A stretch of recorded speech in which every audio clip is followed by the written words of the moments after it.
تحية تقدمية. الرفيق وليد جنبلاط للLBC يحذر من استدراج الحزب للمواجهة.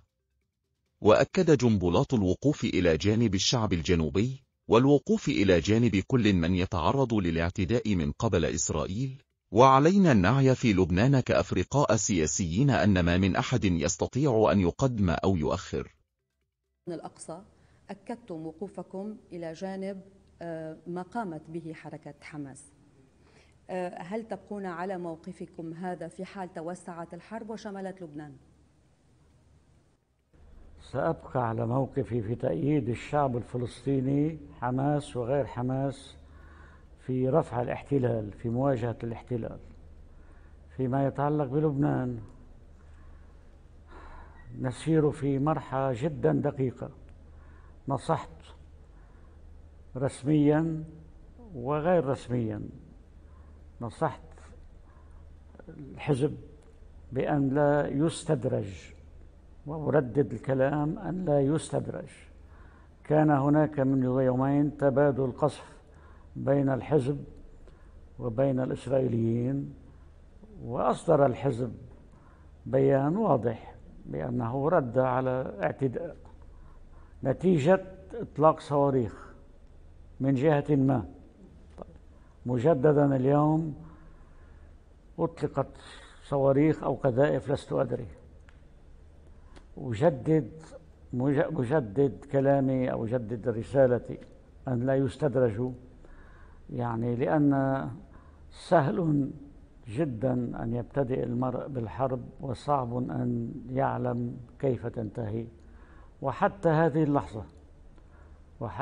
اللحظة فإن حركة حماس وستبقى حتى هذه اللحظة تبقى تسيطر على مجريات الأمور بالرغم من كل ما يقال. وليد بيك، في حال قرر حزب الله الدخول على الرغم من الرسائل اللي وجهتوها له، هل تقفون إلى جانبه كما وقفتم إلى جانب حماس؟ نعم، نقف إلى جانب الشعب الجنوبي، ونقف إلى كل من يتعرض للاعتداء من قبل إسرائيل. نعم، نقف مع كل من يتعرض للاعتداء من قبل إسرائيل. نعم. برأيك حزب الله اليوم يحملها أنه يجر لبنان ويزج بهذه؟ هذا أمر علينا أن نعي في لبنان كل الفرقاء السياسيين. ما من أحد منا يستطيع أن يقدم أو يؤخر، نستطيع فقط أن نعمل شيئا في الداخل، أن ندعم تلك الحكومة، أن نرمم تلك الحكومة. كون قضية الانتخابات الرئاسية في الوقت الحاضر أجلت، ندعم الحكومة كي تستطيع عند الأسوأ أن تقوم بواجباتها صحيا، اجتماعيا، الهيئة العليا للإغاثة إلى آخره. وبنفس الوقت أيضا أقول نحن فقط في لبنان. طبعا الرئيس ميقاتي له اتصالاته مع الدول. لست أدري خائب أملي كثيرا من هذه السياسة الأوروبية المنحازة مطلقا إلى أمريكا وإسرائيل، بالتحديد من الفرنسيين. بالتحديد عام 2006 كان شيراك، من قبل شيراك كان، وبعد شيراك أتى هولاند، كان هناك دغول. لماذا هذا الانحياز مع إسرائيل؟ وما هي الفائدة؟ غريب. وليد بيك، اليوم هدف نتنياهو هو القضاء على حماس. إيران هي الداعم الأول لحماس. هل تتخوفون من أنه يصير حرب على إيران وبالتالي حرب شرق أوسطية؟ أولا، أي حركة، أي شعب مظلوم محتل من حقه أن يذهب ويلقى دعم من أي دولة حتى لو كانت إيران. طيب، كان بالأحرى على العرب أن يدعموا حماس بدل أن يدخلوا في التناقضات الفلسطينية الداخلية. ورأينا اليوم مع الأسف أين أصبحت السلطة ورهانات السلطة. طيب، أما موضوع التحليل الاستراتيجي، لست بمحلل استراتيجي والحمد لله. أينني على الأرض هنا في لبنان، تدعيم الحكومة، تدعيم الحكومة ومن أجل إمكانية المواجهة، وقد تحدث. طيب كيف تواجهين؟ الصحة، الشؤون الاجتماعية، هيئة العليا للإغاثة، لست أدري، هناك مرافق أخرى. بكفي أسئلة ولا لا بكفي الحجم الانشغالي. بدي حلل لك هلا شو بيعملوا بين إيران وبين إسرائيل. البعض يعتبر أنه هذه الحرب جاءت لخلق شرق أوسط جديد. نحن أمام ولادة شرق أوسط جديد؟ ليس هناك شرق أوسط جديد، لأن الشرق الأوسط القديم كان على شاكلة فلسطين محتلة من قبل إسرائيل.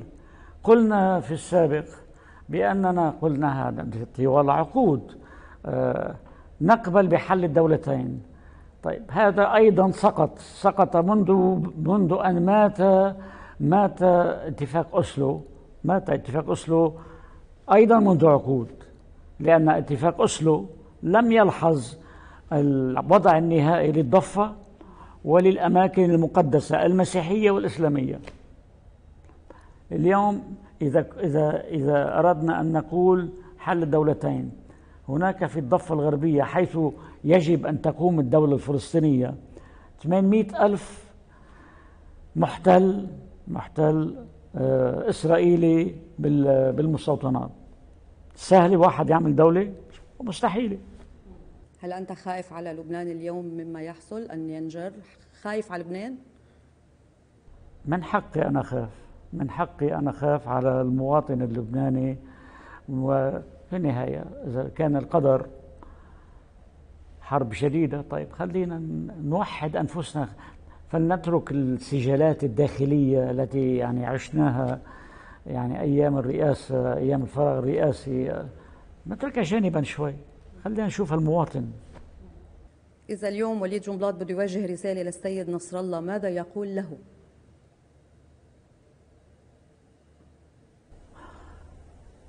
سؤال صعب الإجابة عليه، بس يعني أعلم أن حسابات السيد نصر الله هي ليست فقط حسابات لبنانية، هي حسابات إقليمية. هو لاعب رئيسي في الإقليم. إذا استطاع قد يكون ليس هو الذي يقرر، وقد يكون هو اللي يقرر، لكن من المقررين. بس هو أعود وأن أكو كما ابتدأنا بالحديث، أتمنى أن لا يستدرج. هل ستطول الحرب برأيك؟ كيف؟ ستطول؟ لست أدري، الحرب لم تقع بعد. الحرب هناك؟ طبعا تطول، طبعا لأن اليوم لم يعد هناك عاقل في العالم. كنا نستنجد في الأمم المتحدة من خلال فرنسا، كنا نستنجد من خلال هناك موقف ممتاز، الموقف السعودي الذي يطلب بوقف إطلاق النار ويقول وقالها بأن هذه الحرب نتيجة الاحتلال.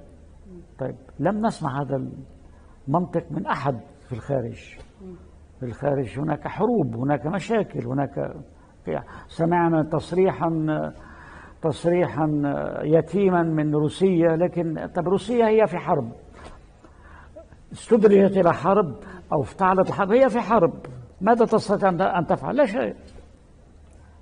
لازم أسأل السؤال مع أنه بعرف الجواب عن لودريان وزيارته إلى بيروت والملف الرئاسي.